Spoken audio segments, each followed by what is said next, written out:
Hey guys, and welcome to another brand new video. In this video we have some pretty big Switch news going on over here where the Switch 2 is now getting a huge and massive leak. Now as you guys probably been maybe seeing or kind of seen the murmurs going around, the Switch 2 has actually been kind of in production and hasn't been floating around throughout different developers and companies, and even Nintendo themselves have been allegedly showing it on and off. Now we've also had a rough idea of the specs of what we're looking for, upgrades, price points, all rumored as of this point, but we're actually seeing some really big leaks that came out as of today in regards to the upcoming Switch product. Some people are assuming it actually might be coming out as of maybe this year, maybe even being announced in the next upcoming few months, and maybe released throughout this holiday cycle, which would make a lot of sense, mainly because it's now been in hands of developers and they can make stuff, and the specs are not as crazy, and they're also not competing as closely with the PlayStation or Xbox, maybe a little bit with the Pro, but we'll have to go and see. But we have some big news I'm going to go cover up over here, where some people are now bringing out the information on the Switch 2. So make sure you guys are subscribed with the notifications on. We're probably live up on Twitch right this second. Link down below if you guys want to follow. Same with the Twitter too. And give me all of your thoughts and comments on if you guys will be buying the Switch or not.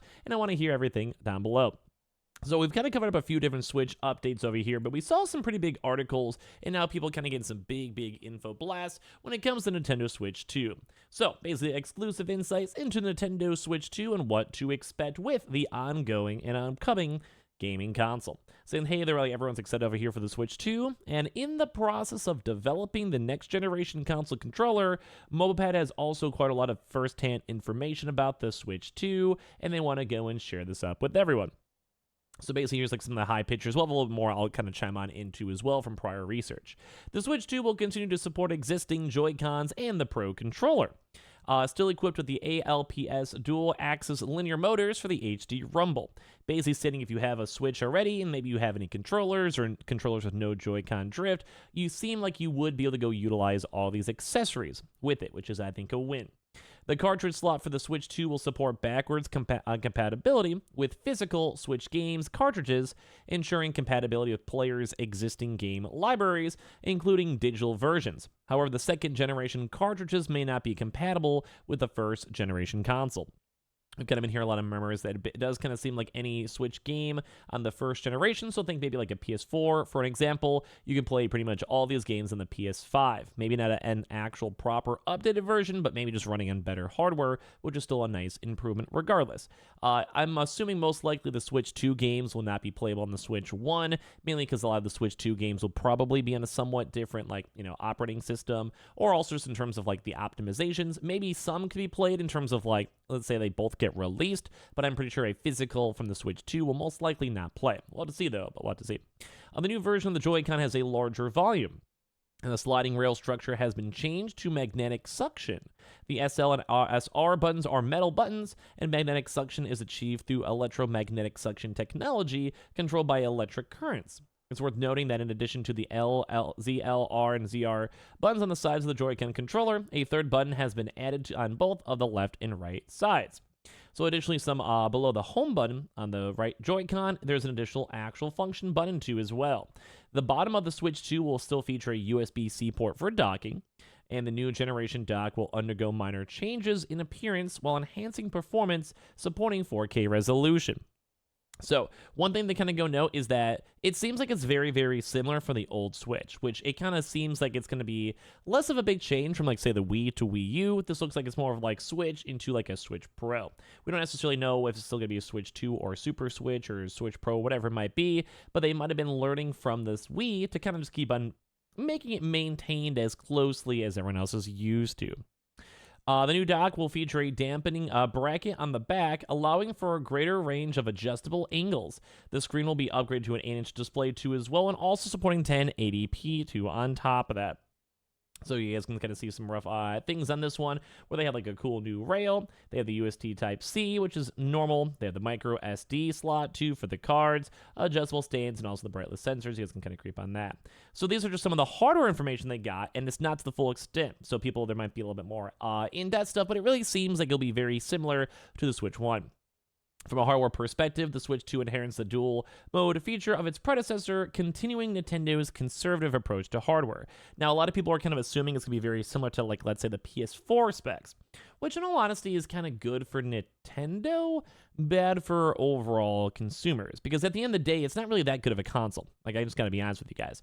Like in terms of graphics and specs. Although in the idea, Nintendo usually has more stylistic games, think Mario, Zelda, etc. And they're not mostly they more so go for the fun factor and stylistic approach. So at the end of the day, I still would want to have someone like a little bit nicer, but with it being mobile, most likely, that is kind of nice for them to kind of, at least bump up the specs. I still think things like the Lenovo Legion or the Steam Deck will probably be a little more on the hardcore side. So reflecting on Nintendo's history from the original FC to the groundbreaking GB series, followed by the NDS, 3DS series, Wii, Wii U, and finally the Switch, the company has always adhered to the concept of creating unique entertainment experiences rather than having some cool, crazy cinematic marvel. They're also saying we have every reason to believe that Nintendo will bring more innovative gameplay to the Switch too, and some people keep on pushing for an augmented reality build-up into the console itself, and I think that's very intriguing. I'm kind of cool with that because mostly the PlayStation is on good cinematic story games, Xbox, Game Pass. So if Nintendo wants to take a slightly different approach and go with an augmented reality, which we heard a lot of rumors on, and kind of build up games and make it more fun for families or real life situations, I'm kind of okay with that at the end of the day. They say, for example, what functions will the third button on the side of the controller serve? What special features will the additional button below the home button offer? And there is much room for imagination, and while we don't know yet, there are certainly new features as well, and we're probably expecting something more in depth. Like I said, a lot of people are kind of more pushing towards the augmented reality side. So this is basically just from a company that is working on these handheld stuff, and some of them have the statistics and stats and all this. So it's very intriguing to go and see, because we've been seeing a lot more updates for it. Now, also in the regards of some of the internals, we have been seeing that the screen might not be crazy on the OLED side. We have been hearing rumors that it won't be proper OLED. Which probably is a little bit of a slightly lesser quality to go and tone down the price. We're hearing rumors that the expected price is at the $350 or $400 mark. We keep on hearing a lot more tapering into $350, which would probably make a lot of sense. Some of the consoles, say the PS5 digital, was at the $400 mark, so it kind of makes sense to kind of fill in the blanks. And as well, we're also seeing updates, obviously, with the APU, so that the general processor, the GPU, which will probably be pushing towards a PS4 or Xbox One standard, which is still a little bit on the older side, which stinks, but the same exact mindset. At least it is improvements towards the current Switch. And as well, they also might be pushing for 4K if it is dot. So there's always a big difference, you get better resolutions and performance if the console itself is dot onto the similar thing we have the current Switch. So we are maybe expecting 4K 30 FPS for some games, with a also 1080p probably support as well for handheld, which is also very nice to see. We should also probably have an improved battery life, better, like I said, internals, and as well, they're kind of keeping a lot of the same old, same old. Another big thing to kind of go note is that they will probably have backwards capability in terms of I guess more forwards capability. I'm not sure I think it's always backwards, the right thing. Either way, it's kind of like when the PS4 games can be played on the PS5, so I do think that'll be a really big feature. As well with also how big the install base is with the Switch, I'm sure there's going to be a very, very large influx of games that will be able to be ran on both. A good example is let's say God of War or Horizon Forbidden West, where a lot of these games all came out and they were able to be played on the PS4 to a lesser extent, lesser quality. With such a massive install base on the Switch, if you guys have a Switch and don't want to spend the money upgrading, you can probably go and be fine. I'm sure your games will be supported for quite some time, and it's also Nintendo, so they just basically want to sell a lot of software, and if they're making it, and it's usually lower, I guess, intensity in terms of what it takes for the GPU, CPU, and all of that, that means it'll probably be easier to run to regardless. So let's say even a 25, 20 frame game, which I wouldn't personally want, or just maybe a way lower resolution or a draw distance will probably make a lot of these games a lot easier.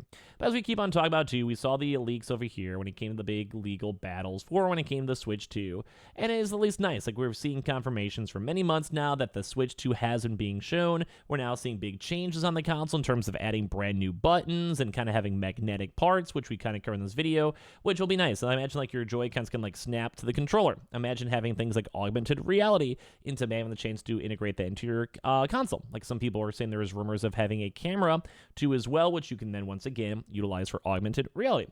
Or at the same time too, if you could use old school Joy-Cons and accessories, that seems really cool. Or just, I don't know, it's just nice. It's an overall improvement. So we're still expecting it maybe announced soon. like throughout this next few months. We're not sure exactly when, maybe a little bit delayed depending. Probably want a $350 or $400 price tag.